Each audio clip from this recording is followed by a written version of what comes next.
Bien, ahora sí estamos grabando, excelente. ¿Ya? Bien. Entonces, hoy vamos a hablar de las características más importantes que tienes que conocer de las bacterias. Vamos a hablar también de su importancia dentro de la biología, ¿ok? Vamos a ver su importancia. También vamos a conocer nosotros cuáles son las principales bacterias que causan enfermedades. Todo ello, ¿sí? Vamos a ello. El reino Eubacteria, ¿ya? Es también llamado reino Monera. Las características más importantes del reino de bacterias son las siguientes. Son procariotas, procarióticos, procaria. Cualquiera de los términos es el mismo. ¿Qué significa que sea procariota? Que no tiene un núcleo, ¿ok? Además, ellas se van a encargar de ser unicelulares, que van a estar constituidos por una sola célula. Su hábitat se dice que son cosmopolitas o también llamados ubicuas. Cuando tú escuches el término cosmopolita es aquel que está en todas partes. En todas partes nosotros vamos a encontrar bacterias. Nos acercamos a nuestra mesa, tocamos nuestra mano con la mesa con la mano y ahí nos damos cuenta nosotros de que hay presencia de bacterias. Quizás nosotros no lo podemos observar con nuestros ojos humanos, pero a través de un análisis clínico, ¿ya? De nuestra mano, vamos a poder visualizar que hay bacterias y la mayoría de las bacterias son inofensivas, la gran mayoría, métete bien esto en la cabeza. Solamente hay una porción de aquellas que puedan ocasionar enfermedad y hay una gran parte de estas bacterias que ocasionan ETAs. Profesor, ¿me puedes decir por favor qué es una ETA? Sí, una ETA es una enfermedad que ha sido transmitida por alimento. Recuerda lo siguiente, cuando el alimento se va a encargar de ingresar por nuestra boca, este alimento, si tiene bacterias, estas bacterias pueden ingresar con el alimento y cuando ya están dentro, el alimento que presenta la bacteria se va a encargar de generar algo que tú conoces con el nombre de toxina, ¿ok? Si se libera la toxina, puede generar una ETA. La toxina es una proteína que se libera y que se encarga de modificar nuestro organismo. Principalmente altera la fisiología natural. Y la mayoría de alimentos que nosotros consumimos, si no están limpios, desinfectados, con una buena higiene, nos ocasionan enfermedades. Cuando tienes dolores estomacales, cuando tienes diarreas, lo más común que presenta el individuo, y es porque no ha consumido los alimentos de forma correcta.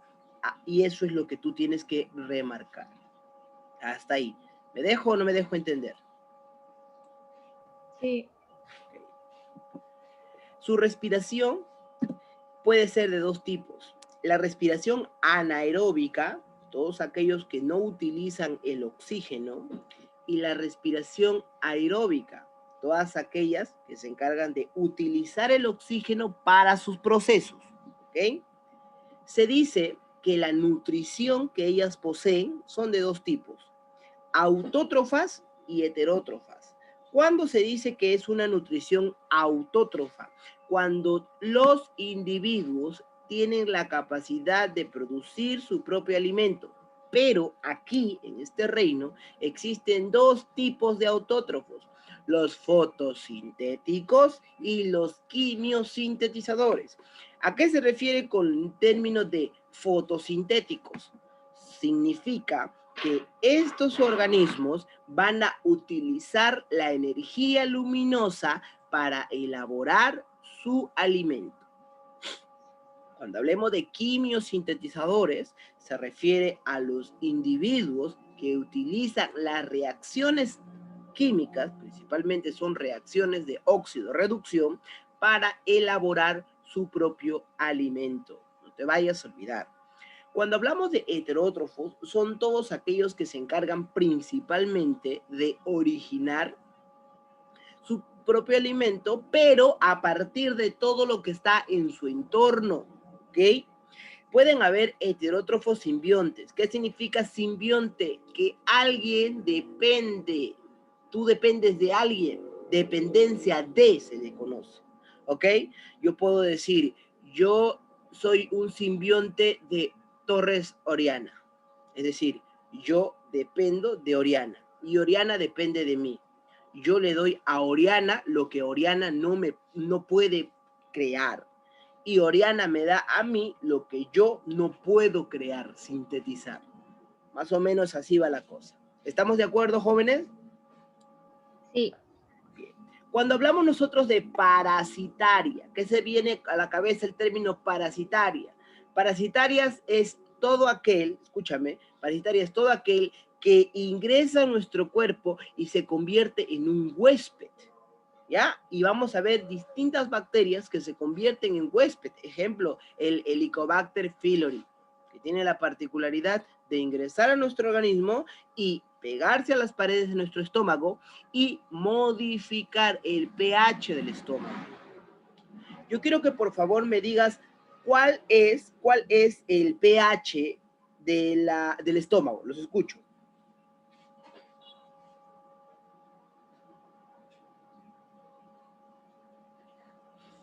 Bueno, no puedo perder mucho tiempo.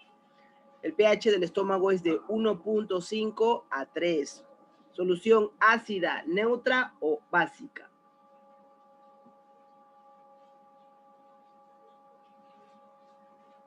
Básico. ¿Segura? No, no.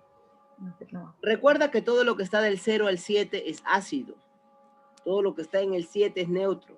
Y todo lo que está del 7 al 14 son básicos o alcalinos. Entonces, el pH del estómago es ácido. Totalmente ácido. ¿Okay? Sí, me confundí. Muy bien. ¿Qué significa saprobiota? En ecología, llamar a los organismos saprobiótico o saprotofía es a los organismos que tienen la nutrición de los residuos procedentes de otros organismos. Por ejemplo, las hojas muertas, los cadáveres, el excremento, tiene una digestión fuera de la célula. Las bacterias son así. Cuando ataquen hojas muertas, se le llama saprofita. Cuando atacan cadáveres de animales, saprozoica. No te vayas a olvidar. Las bacterias tienen la capacidad de resistir.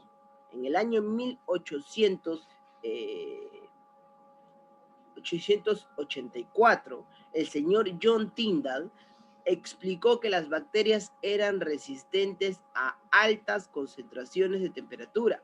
Si tú sometes a un matraz que contenga el caldo nutritivo a mayor de 120 grados centígrados, si quieras destruir todos los microorganismos no iban a morir, ellos iban a resistir y se iban a liberar las esporas, que eran el mecanismo de resistencia de estas bacterias. Increíble, te vayas a olvidar.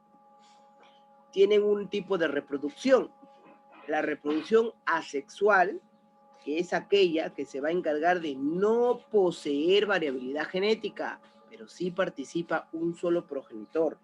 Cuando a ti te diga, mi querido campeón, bipartición, acuérdate de tu ex, ¿ya? Y pártelo en dos. Y ya tienes dos porquerías. Digo, dos individuos, ¿ya? Estos que están aquí, estos individuos, han hecho una reproducción asexual. ¿Qué significa una reproducción asexual? Es el mecanismo como el individuo se reproduce sin la participación de otro progenitor, no existe la variabilidad genética y en donde su cuerpo se ha destruido en dos partes, que son totalmente iguales. Puede haber un corte horizontal, al que nosotros llamamos corte transversal, y puede haber un corte longitudinal, que es aquel que parte en dos, a la mitad, al individuo. Y también un tipo de reproducción sexual. En realidad no es una reproducción sexual, es una reproducción parasexual, que lo hacen las filis. ¿Ok? Las filis. Se llama conjugación bacteriana. ¿Qué es la conjugación bacteriana? es el mecanismo en donde se realiza el intercambio del material genético. Imagínate que yo soy una bacteria y la señorita Suárez Macabe es otra bacteria. Nosotros queremos reproducirnos como bacterias que somos. ¿Qué cosa tenemos que hacer nosotros? Suárez Macabe tiene que juntar sus filis con mis filis. Cuando ambos filis se junten, vamos a compartir el ADN. En las bacterias, el ADN se le llama plásmido, ¿ok? Y cuando el plásmido se transmite a otro individuo y mi plásmido se transporta al individuo llamado Macabe, entonces esta reproducción es parasexual. ¿Estamos de acuerdo hasta ahí? Sí. Okay. Vamos a seguir entonces explicando esta maravillosa clase. Cuando nosotros hablamos de la importancia que tienen las bacterias tienen la particularidad, ¿ok?, de ser muy, pero muy indispensables, ¿ok? La primera de ellas son ecológicas. ¿Qué significa que sean ecológicas? Que dentro de nuestro medio ambiente, ellas se encargan de degradar la materia orgánica. Le pongo un 20 al que me dice a qué se refiere cuando hablamos de materia orgánica.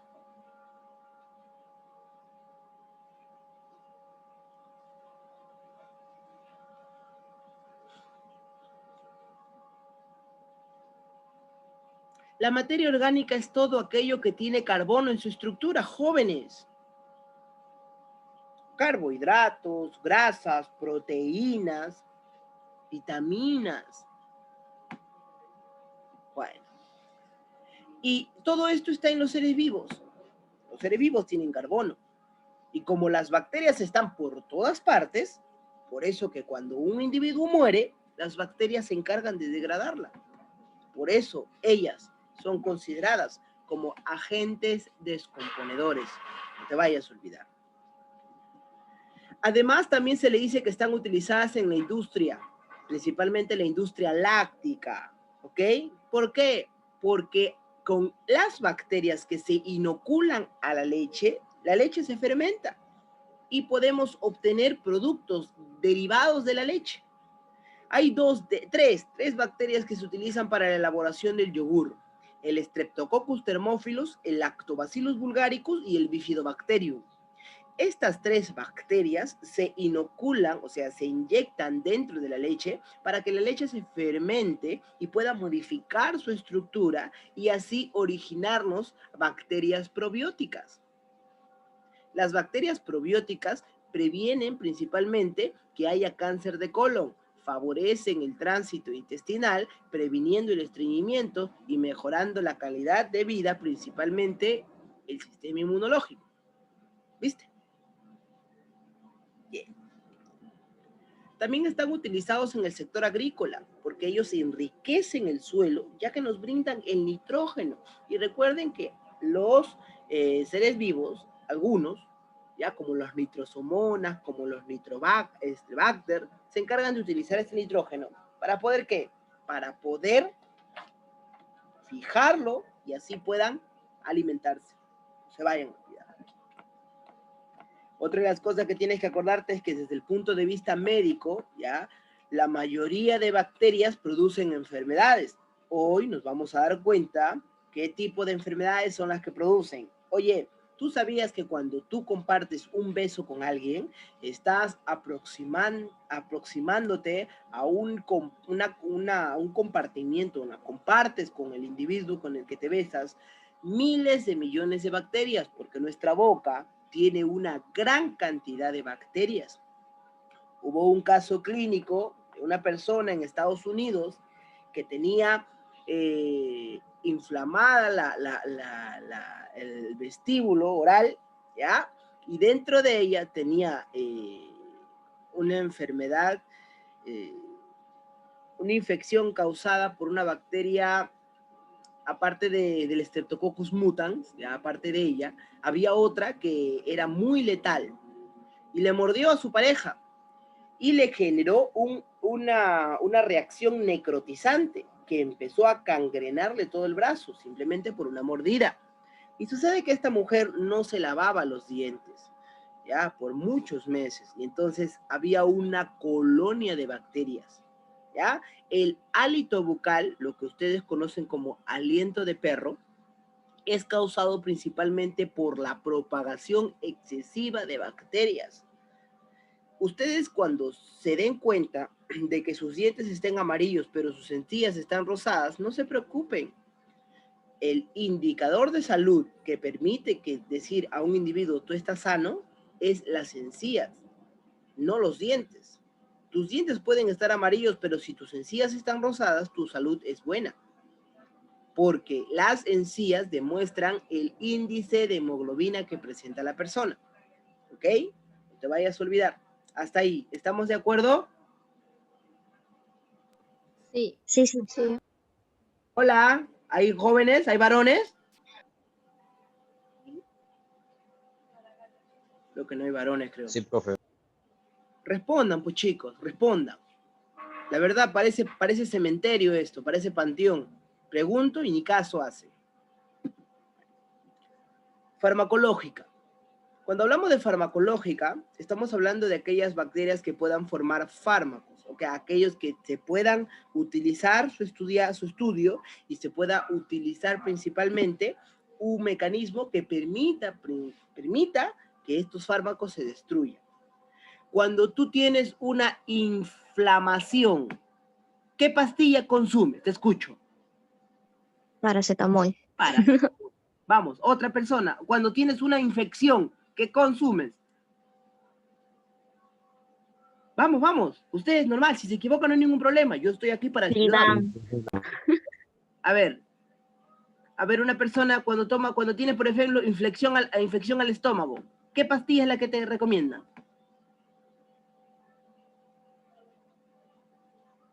Amoxicilina. Amoxicilina, muy bien. Y mira, ve, qué inteligente la señorita que ha dicho amoxicilina. Ya no dijo paracetamol ya. Jóvenes, lo que pasa es que cada fármaco que se ha creado tiene la finalidad principalmente de poder atacar cierta enfermedad. Cuando nosotros tenemos la propagación de bacterias, nuestro cuerpo tiene la capacidad de reaccionar. Y en muchos casos, la reacción más común es la fiebre. ¿Ustedes saben qué es la fiebre? El aumento de temperatura. De calor. Muy bien, el aumento de temperatura, y ahí la señorita dice el aumento de calor. Las dos respuestas se unen de la siguiente manera. La fiebre es una reacción inmunológica que tu cuerpo, ¿ya?, realiza. ¿Pero con qué finalidad? Con la finalidad de poner en alerta a tu cuerpo. Cuando ingresa una bacteria, tu cuerpo dice, hey, ha ingresado una bacteria y no sabemos a dónde va a atacar. Entonces activamos el mecanismo de alerta y es como tus soldaditos, ya los glóbulos blancos, se encargan de activar una palanca que al activarla, la temperatura empieza a aumentar. Y cuando la temperatura aumenta, los glóbulos blancos con los linfocitos B van a encargarse de viajar por todo tu organismo hasta localizar a estas bacterias. Si tu sistema inmunológico se encuentra sano, saludable, van a poder atacar y combatir esta bacteria. Pero si tu sistema inmunológico se encuentra muy débil, hay una particularidad que tiene la bacteria. Ella se vuelve muy fuerte y lucha y genera síntomas en tu cuerpo. Escalofríos, sudor, fiebre, ¿ya? En algunos casos, náuseas, vómitos. Recuerden lo siguiente, nosotros cada vez que tengamos una enfermedad causada por bacterias, podemos consumir un antibiótico, tomar un antibiótico, porque lo que hace el antibiótico es destruir la pared celular de las bacterias. Y la pared celular de las bacterias está constituida por un peptidoglucano denominado con el nombre de... ¿Qué? Me perdí. La pared celular de las bacterias está constituido por un peptidoglucano denominado con el nombre de, empieza con M de mureína, ¿cómo se llama? Mureína, no te vayas a olvidar. Fue pregunta de examen de admisión, mi querida campeona, campeón, ¿ok? Ahora, nosotros no podemos exceder en el consumo de fármacos en nuestro organismo. Muchas personas por desconocimiento, la mayoría es por desconocimiento, ya otros por ignorancia, consumen los fármacos y, y tienen la particularidad de generar principalmente una intoxicación, una automedicación. El único responsable que se puede encargar de prescribirte es el médico especialista, es el químico farmacéutico, es el técnico de farmacia, nadie más. No que tu abuelita, no que tu papito, no que tu tía. Pueden haber remedios naturales, eso nadie te lo discute, lo puedes tomar, porque recuerda que los alimentos tienen propiedades y beneficios nutricionales. Eso es todo correcto. Pero en el caso de los fármacos tienen un mecanismo de degradación en tu cuerpo y quien sufre más es el hígado. El hígado. Si tú tomas pastillas como pollo, ¿ya? Algunos abuelitos toman pastillas como pollo, ¿ya? El que sufre es el hígado. Es por eso que hay que tener muy en cuenta cómo se encuentra en estado el hígado. El hígado tiene que estar limpio. Y hay dos alimentos muy importantes que permiten limpiar el hígado, el ajo y la alcachofa. Cada vez que tú veas a una persona que tiene problemas con el hígado, recomiéndale linaza, ajo, alcachofa, porque estos son alimentos que permiten purificar el hígado. ¿Ok? Hoy en la actualidad el ser humano está generando resistencia a los antibióticos, ¿ah? La mayoría de individuos que tenemos familiares que hemos logrado combatir el COVID, nos hemos dado cuenta que han excedido en el uso de antibióticos.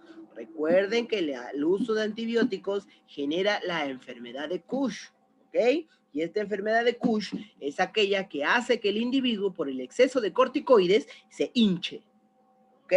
No te vayas a olvidar. ¿Alguno de ustedes va a estudiar medicina?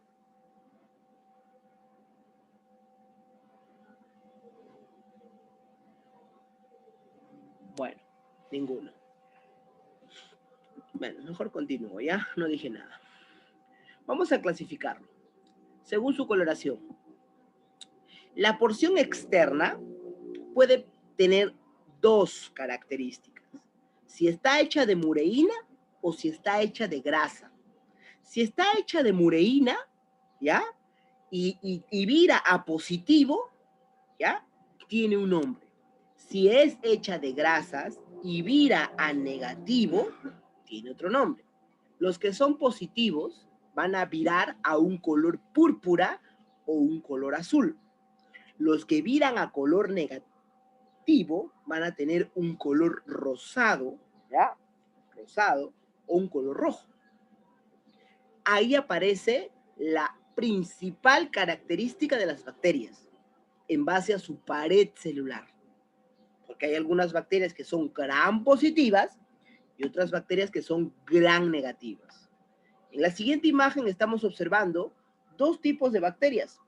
Las gram positivas, que tiñen principalmente de color púrpura o azul, denominándolo como el Staphylococcus aureus, es un ejemplo, ¿ya? Y el otro que viene a ser el Escherichia coli, que tiene una coloración de su pared de color rosado, ¿ok?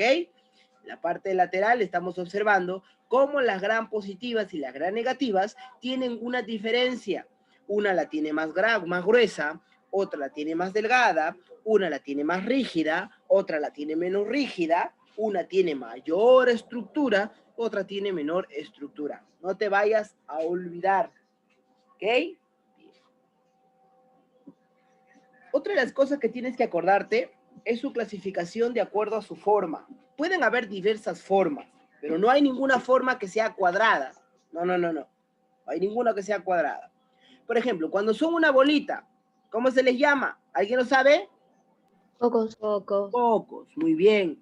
Cuando sean dos bolitas, ¿cómo se llama? Diplococo. Diplococo, excelente.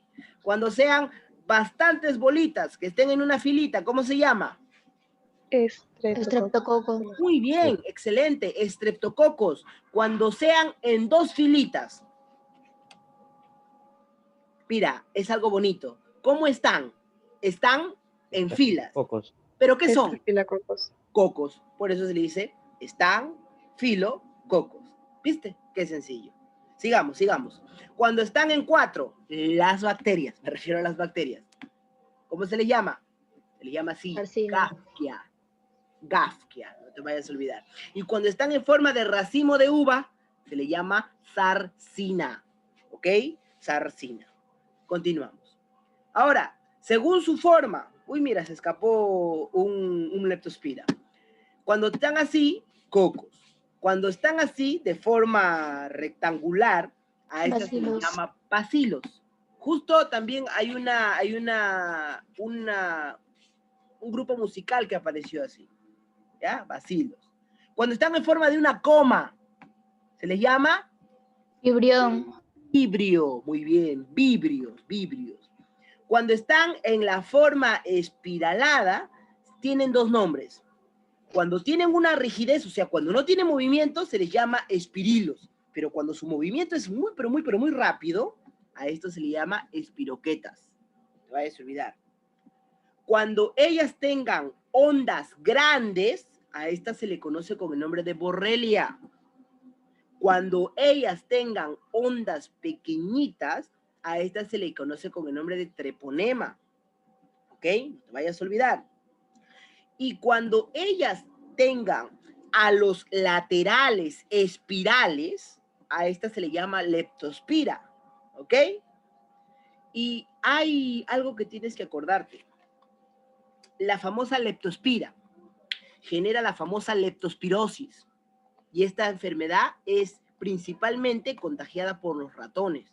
Es por eso que cuando nosotros en nuestro hogar, bueno, aquellos que tengan granja, aquellos que tengan, que estén alejados de la urbanización y estén en campos, se dan cuenta que cuando aparecen las ratitas, rápidamente tenemos que eliminarlas a estas ratitas. ¿Por qué? Porque son un vector biológico causante de enfermedades, principalmente la leptospirosis, que es aquella, ojo, que es aquella que se va a encargar, ¿ya?, de dejar esta enfermedad en las heces del ratón. No te vayas a olvidar, ¿ya?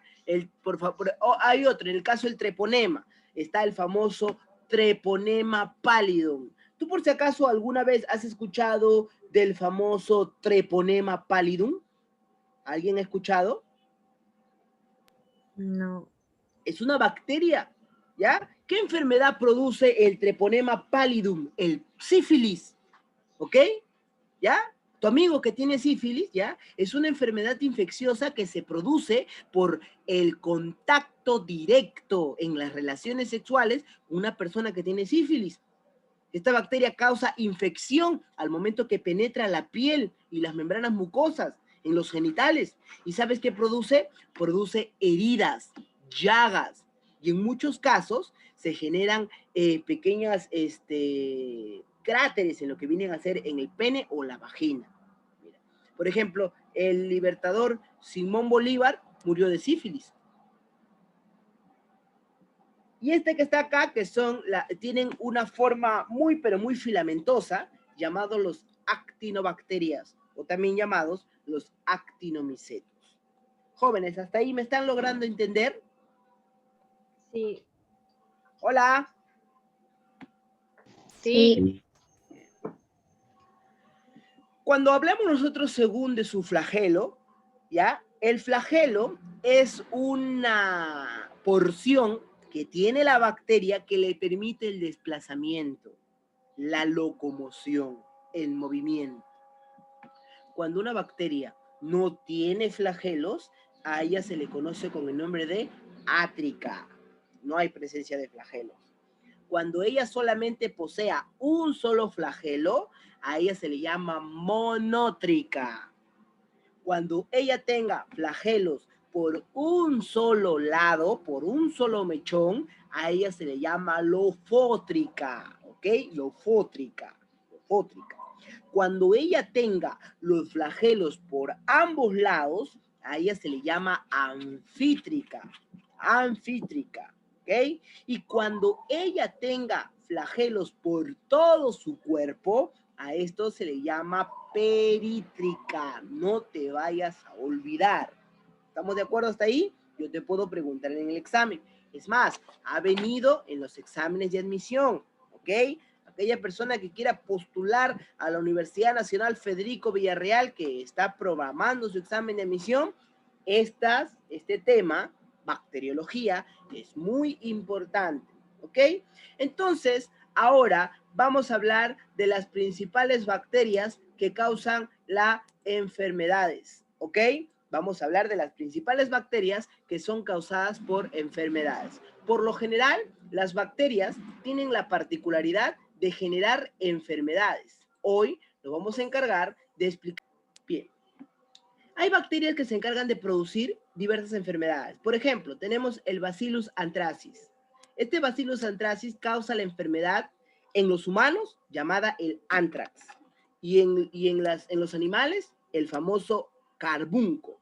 Cuando tú escuches el término del anthrax, el anthrax es una enfermedad que ataca principalmente a los humanos, ¿ya? Es una enfermedad infecciosa muy grave, causada por una bacteria gram positiva, ¿ok? Y esta que está aquí, se tiene que explicar cómo se contrae el anthrax. El anthrax principalmente se contrae cuando las esporas de las bacterias ingresan por nuestro sistema respiratorio, ¿ok? Y estas esporas se activan y digievolucionan y generan esta bacteria, ¿ok? En algunos casos generan lesiones como quemaduras con un centro negruzco, y eso es lo que caracteriza a esta Bacillus anthracis. Otra de las bacterias que pueden estar presentes, por ejemplo, en los animales, ¿ya? Aquellos, ¿qué cosa genera? Heridas principalmente en los animales. Otra de ellas, el Staphylococcus aureus, ¿ok? Este que está aquí, aureus significa dorado, y este Staphylococcus tiene la particularidad de originar la famosa foliculitis. ¿Y qué significa la foliculitis? Granos por toda nuestra cara, ¿ya? Pero estas que están acá tienen un tipo de característica, son de color rojizo, rosáceo, ¿ya? Es por ello que nosotros tenemos que acordarnos muy bien de ello. En algunos casos, los famosos forúnculos, ¿ya? Aquellos chupos que tú le dices, son causados por una bacteria. Increíble, ¿ve? Y cuando tú agarras y cuando tú lo tocas y no está verde, es decir, cuando no está maduro, te duele, ¿ya? Y algunos zánganos agarran y cuando está verde se la aplastan. ¿Y qué pasa eso? Se hincha más, ¿ok? El Staphylococcus aureus también puede generar abscesos locales. ¿Ha visto en algunos casos, ya? Casos, por ejemplo, es un caso extremo de un absceso local. También pueden originar principalmente impétigo, que vienen a ser costras a nivel de nuestra piel. ¿Por qué nuestra piel? Porque nuestra piel es muy sensible, pues, ¿ok? Pueden generar también celulitis ericipiela, ¿ok? La celulitis es causada por bacterias, no te vayas a olvidar, ¿ah? ¿Ya? ¿Qué significa celulitis? Inflamación del tejido epidérmico, ¿ok? Pueden generar celulitis, como te lo he mencionado. ¿Quiénes son los que sufren mayormente celulitis? Las mujeres. ¿Por qué las mujeres? Porque las mujeres tienen mayor contenido de grasa que los varones, ¿ok? Profe, ¿son tanque de grasa? No, no son tanque ni internas de aceite, no, sino que ellas, por la producción de las hormonas llamadas progesterona y estrógeno, tienen la particularidad de elaborar una gran cantidad de grasa y esto les permite que puedan generar este tipo de enfermedades. Además, campeones del selección 2 tienen que acordarse que esto que ustedes están visualizando no es celulitis, esto ya es atrofiamiento del tejido subcelular subcutáneo, ¿ok? Y no hay que estigmatizarlo. Tenemos el Streptococcus diógenes, que se encarga de generar el impétigo. Y profesor, ¿tú me puedes explicar, por favor, qué es el impétigo? Claro que sí. Si tú estás viendo en estos momentos esa señora que está allí, el impétigo tiene la particularidad de generar llagas rojas en el rostro, ¿ok? ¿A quiénes ataca? Principalmente a los bebés y a los niños pequeños. ¿Dónde genera llagas? Llagas alrededor de la boca y alrededor de la nariz, ¿ok? ¿Qué más? Tenemos la celulitis erythropiela, también originada por el Streptococcus jógenes. Tenemos el Streptococcus jógenes, que puede generar la famosa escarlatina. La escarlatina, mi querido campeón, es principalmente una enfermedad que produce una fiebre, ¿ok? Desarrolla faringitis estreptocócica. ¿Qué significa faringitis? Inflamación de la faringe, además de que genera todo un sarpullido rojo en la cara, en el cuello, en el tronco, en los brazos, en las piernas, ¿ya? Ahí está, mira, la famosa fiebre escarlatina. Increíble, ¿no? Tenemos también la Streptococcus jógenes. La mayoría de esto lo sufrimos constantemente. La famosa faringitis, cuando se inflama la faringe, ¿ok? No te vayas a olvidar. Tenemos la amigdalitis también. Oye, te voy a dar un dato clínico médico que es muy utilizado para poder determinar si nosotros tenemos infección a la garganta o inflamación. Cuando nosotros hablamos de infección, tú le dices al paciente o a tu familiar que abra la boca, le alumbras con la linterna y observas el fondo, el istmo de las fauces, del fondo de la garganta. Si en el fondo de la garganta tú ves de color amarillo, es una infección causada por bacteria. Si ves de color rojo, es una inflamación causada por bacteria. ¿Estamos de acuerdo? Hola. Sí. Es un dato muy importante que te doy para ti. ¿Qué más? La neumonía comunitaria, propuesta por la bacteria Streptococcus pneumoniae. Ya sabes qué es la neumonía. Las caries dentales, que vienen a ser los famosos orificios que se producen gracias a la Streptococcus mutans. El Corynebacterium difteria. Hoy en la actualidad tenemos de vuelta esta famosa difteria que causa principalmente una alteración a todo lo que vienen a ser nuestro tracto respiratorio, principalmente la faringe se ve afectada aquí, ¿ok? Hay que tener en cuenta. Ya, el Bordetella pertussis, también llamado bacilo de Bordetex, que genera la tos ferina, o también llamada el coqueluche, que es una tos convulsiva, que está y sigue tosiendo, y sigue tosiendo, sigue tosiendo. En algunos casos se encarga de faltar el aire y puede generar complicaciones clínicas. El Mycobacterium tuberculosis, que es originado por el bacilo de Koch, que genera el famoso tisis. Tú lo conoces como tuberculosis o un tisis. Nunca te acerques a un paciente que tiene tuberculosis porque esta enfermedad es muy contagiosa. ¿Ok? ¿Qué ataca principalmente?